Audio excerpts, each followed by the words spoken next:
Velkommen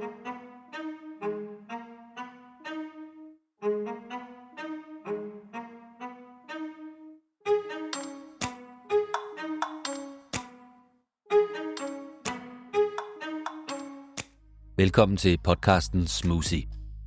Hvad tænker du for eksempel, når du hører ordet jøde? Er det en religion? Er det en identitet? Et folk? Eller tænker du måske på en konflikt? Og må man godt være jøde i Danmark og være personligt påvirket, når konflikten i Mellemøsten eskalerer, og man er bekymret for sin familie i Israel?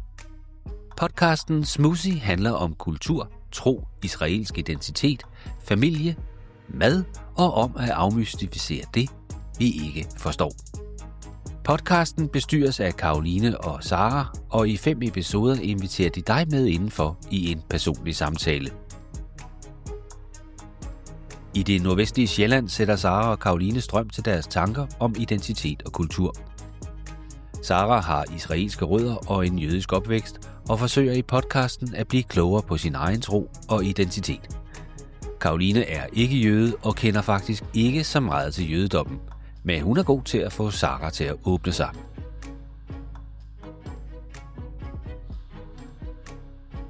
Musikken, du lytter til i podcasten, det er en jødisk sang om fred, og den synges ofte, når der er Shabbat. Det er vores værtinde Caroline, som synger undervejs. I dagens afsnit har Sara og Caroline sat sig for at undersøge, hvad jødedom egentlig er. Sara er selv lidt usikker, og derfor har de som research til podcasten været en tur på besøg hos Jødisk Informationscenter, så de kan blive klædt godt på. Til sidst skal det nævnes, at de 2 værtinder, grundet de mange følelser, som kan være forbundet med emnet, begge har ønsket at være anonyme. Men lad os nu give ordet til Sara og Caroline. Rigtig god fornøjelse. Velkommen til Smoothie. Ja, jeg hedder Sara. Og jeg hedder Caroline. Fordi noget, jeg synes, der er vigtigt at have med, det er det der med, at sådan, om jeg er nok jøde. Ja, det synes jeg også. Fordi at jeg går jo og siger alle mulige ting om det der med, jeg taler jo kun ud fra min egen oplevelse i forhold til det med at være kristen / kulturjødeagtig, ikke?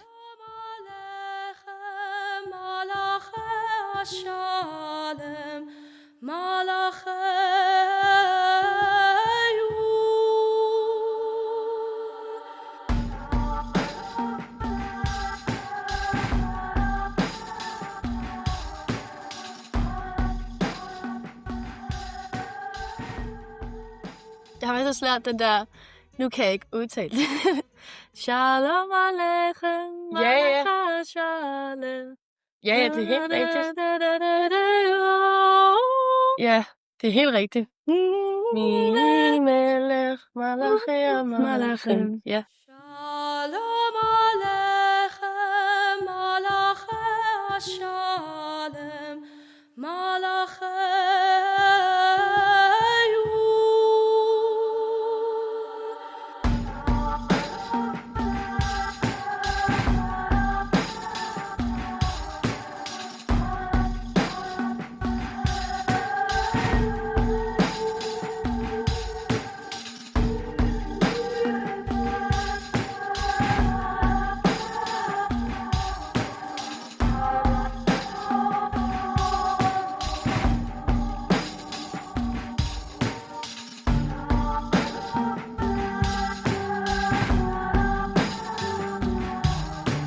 Vi har jo talt lidt om, hvad podcasten skal hedde. Jeg kan huske, du havde et forslag. Schmoozy. Jeg kan ikke udtale det. Jeg snakkede jo om det jiddische ord schmooz, som betyder det der med at snakke, eller sådan referere lidt til rygter, eller gossip, eller sådan nyheder. Jeg forestiller mig lidt sådan gamle jødiske damer, der sidder og sniksnakker. Jiddisch, det er jo sådan en blanding af hebraisk og tysk i jødiske kredse. Nogle jødiske samfund, der snakker man det. At schmooze. Ja. Jeg synes, vi var lidt schmoozy. 2 gamle damer. 2 gamle damer, der snakker. Ej, hvor godt. God idé. Jeg føler virkelig, det er et emne, som kan føles svært at tale om, også nu. Altså. Det er jo også meget, det snakker min mor og jeg også meget om, det der med, sådan, det er jo også en følelse på en måde at være jøde. Og det der med jødisk humor, eller sådan, man kan sidde der og se fjernsynet og sige, han er garanteret jøde, ham der, eller du ved, altså sådan, bare den måde, vores jargon derhjemme er jo anderledes end jargonen hjemme hos dig er. Og det tror jeg har haft svært ved at sådan kunne få ned på, altså sådan artikulere på en eller sådan, det tror jeg har været svært at formidle en anden stemning af at være en, altså, ligesom hvordan rammerne i ens hus er derhjemme. Det er jo også vildt svært at forklare. Ja. Altså, du føler vel også et ansvar for at forklare, altså på en måde tingene, som, både som du ser det, men også som, ja, som måske din familie ser på tingene. Det kan jeg godt forstå, ja.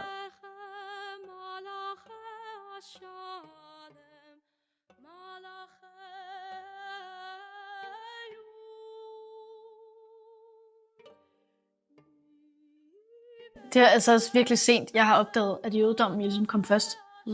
Altså, det er derfra, man har. Ja, det er virkelig sent. Det har jeg aldrig lært om i folkeskolen. Men det er der også rigtig mange i min klasse. I gymnasiet, der først har opdaget, at både kristendom og islam er sådan afspring af jødedom, ikke? Altså, jeg tror det.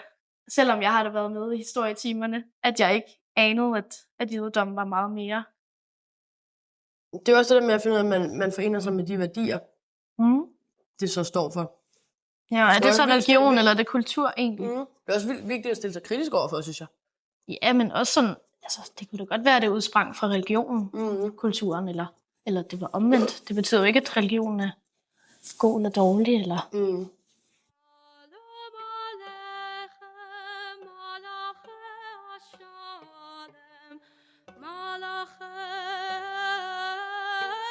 Altså i bund og grund stammer det jo fra, at vi alle sammen har sådan en eller anden sådan eksistentialistisk, sådan undrende og hungeragtig. Det tror jeg meget, at det mening, og hvad tror man på, og hvorfor gør man dit og dat? Og ja, lige præcis. Også i vores sådan alder og sådan noget. Lige præcis. Altså, det er virkelig meget oppe i... Altså, jeg har i hvert fald snakket meget med mine venner om det på det seneste, faktisk. Fordi nu skal vi ud i verden og finde ud af, hvad vi vil, og hvad skal der ske. Lige det der med at synge, det kan vi jo også ligesom forenes om, det med at synge, det kan virkelig få en til at føle, at man er en del af noget, ikke? Det synes jeg også er en fed vinkel. Ja. Shalom Aleichem, Malachi Shalem, Malachi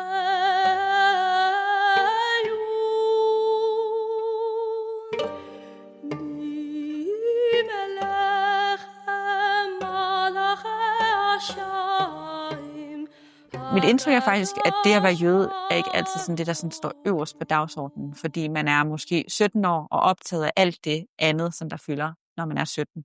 I en dagligdag, sådan et dagligdags jødisk liv, ser jo sådan for det meste ud ligesom dansk liv i det hele taget. Ja, vi plejer også at sige, at der er 7.000 jøder i Danmark, og der er cirka 7.000 måder at være jøde i Danmark på.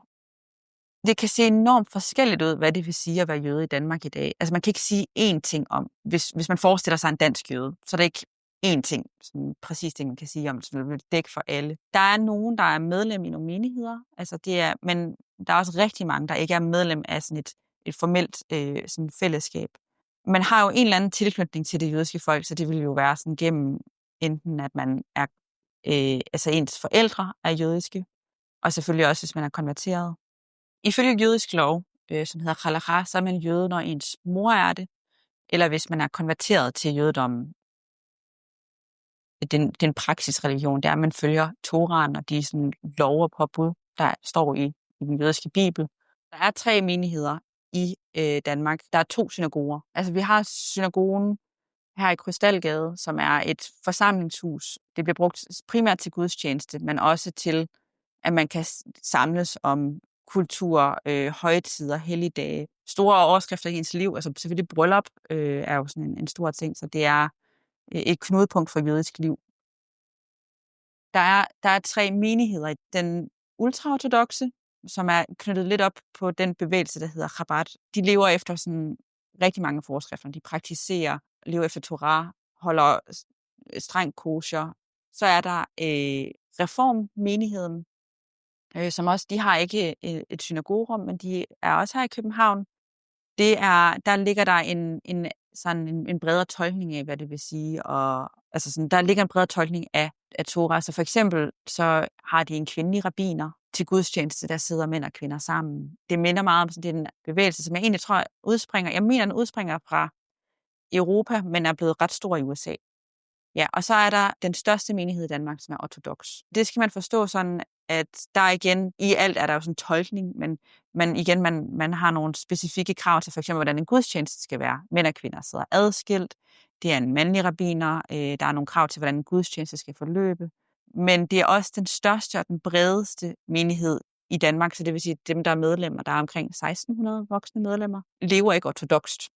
Så findes der rundt omkring i verden, der findes der andre bevægelser. Altså i USA, der findes der konservativ jødedom, som ligger et sted imellem reform og ortodoksi. Hvis du tager til hvis du tager til Israel, hvor majoriteten af jøder, så ser det helt anderledes ud. Så det er meget også formet af den her minoritetsoplevelse i Danmark, at den største menighed er ortodoks, men rummer mange andre måder at være jøde på.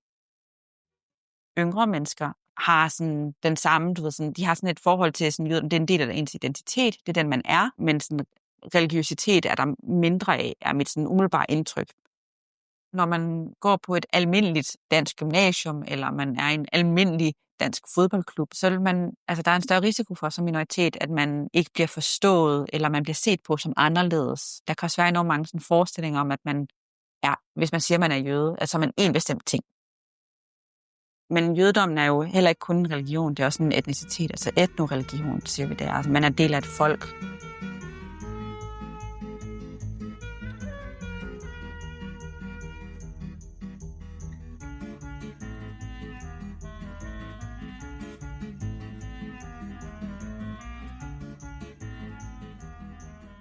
Jeg synes også, det er en vigtig pointe, det der med, at man heller ikke bliver mere eller mindre jødisk af, man er jøde, og så er der sådan noget praksis, man er sådan orienteret imod.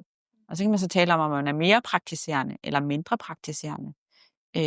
Men det gør ikke, at du sådan, om du ikke holder Shabbat på den rigtige måde, gør dig ikke til mindre jøde. Eller sådan, der er nogle ting, man skal gøre, og som der er også nemmere at dele med familiemedlemmer. Altså det er ikke sådan med, sådan, nu giver dig en tro videre, som nu skal du have et forhold til en Gud, og du skal tænke på Gud på en bestemt måde. Det er mere sådan, nu samles vi om at gøre det her sammen. Bage det her brød, tænde de her lys, fortælle den her historie. Er også fællesskabsorienteret.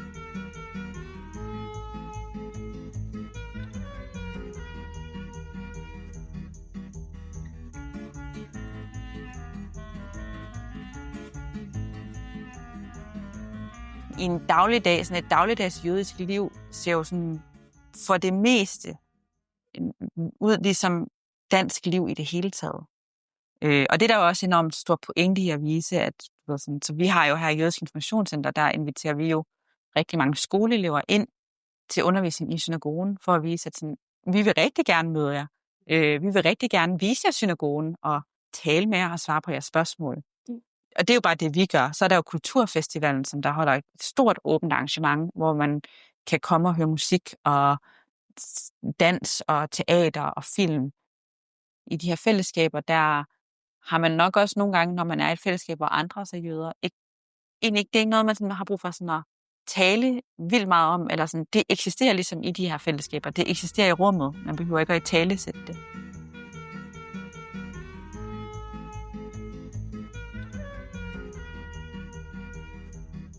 Hvis man præsenterer sig som jøde i et ikke-jødisk fællesskab, så er det også bare, at man skal stå på mål for at være ekspert i alt muligt. Altså, hvad er det egentlig, der står i jeres bibel? Hvorfor er det, I gør sådan? Det er sådan, man skal være sådan alvidende ud i både jødisk historie og religion, og man skal sådan kende til alle mulige sådan baggrunde, eller nogen har læst en artikel, og vil også gerne lige sådan tale om. Så man er også sådan, man bliver jøden.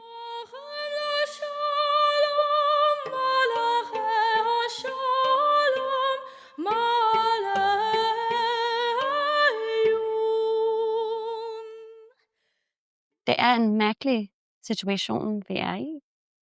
Og nu skal jeg ind på arbejde gennem politiet og gennem sikkerhed, og så bagefter hente mine børn gennem politiet, gennem sikkerhed, for at få dem hjem igen. Der er jo stigende antisemitisme, der er også bare sådan stigende utryghed ved at vise ens jødiske identitet.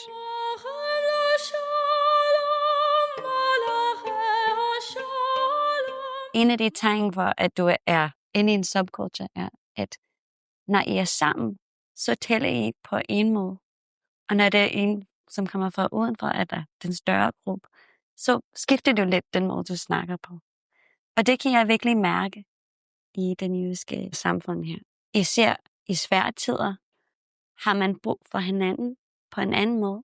Man snakker og refererer til mange ting, som ikke er en del af den større kultur, eller den større dansk kultur omkring. Så det er bare noget, som jeg kan virkelig mærke her.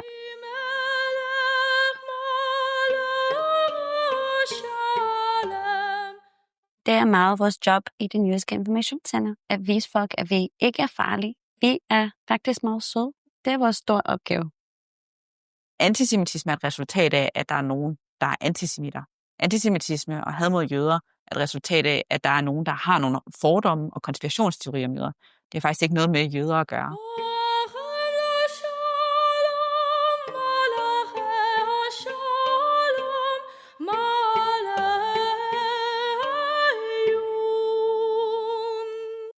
Efter 7. oktober, der var mange af mine venner, som spurgte mig, hvorfor sender du dine børn til den skole? De kan let finde jer. Hvorfor kan du ikke bare tage dem i en almindelig skole, og så kan de ikke finde jer? Og jeg var ligesom, det er lidt den forkerte spørgsmål.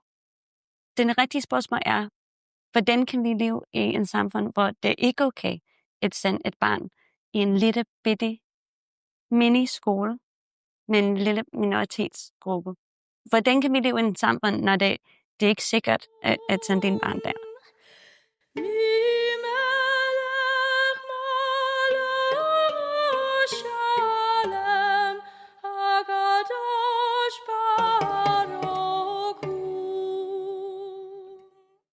Jøder kom til Danmark for 400 år siden, men omkring 1622. Jøder har været nomader rundt omkring i verden, nærmest den fulde historie. Enten har man været forfulgt, eller også så har man søgt andre steder hen. Og i 1622, der blev de første jøder inviteret til Danmark af den daværende konge. Og i dag der er det sådan, at København er sådan centrum for det meste af det jødiske liv.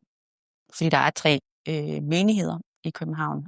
Der er den jødiske skole, der er en masse aktiviteter, der er også en fodboldklub. Nu nævnte jeg det her med sådan nomadiske livsstiler. Der findes jøder rundt omkring i hele verden. Det er sådan, at det jødiske, altså man blev et folk, man blev et samlet folk, da vi udvandrede fra Egypten til Israel. Langt de fleste danske jøder har sådan det, der hedder Ashkenazi, altså østeuropæiske rødder. Der har været flere bølger af jødiske indvandrere til Danmark, og der var en stor bølge omkring starten af 1900-tallet fra Rusland og fra Østeuropa, også fra sådan Polen, fordi der var forfølgelser på det tidspunkt. Shalom Aleichem, Malachi Shalom, Malachi. Tak fordi I lyttede med i første afsnit af Schmusi, og tak fordi I blev hængende så længe. Vi lyttes ved.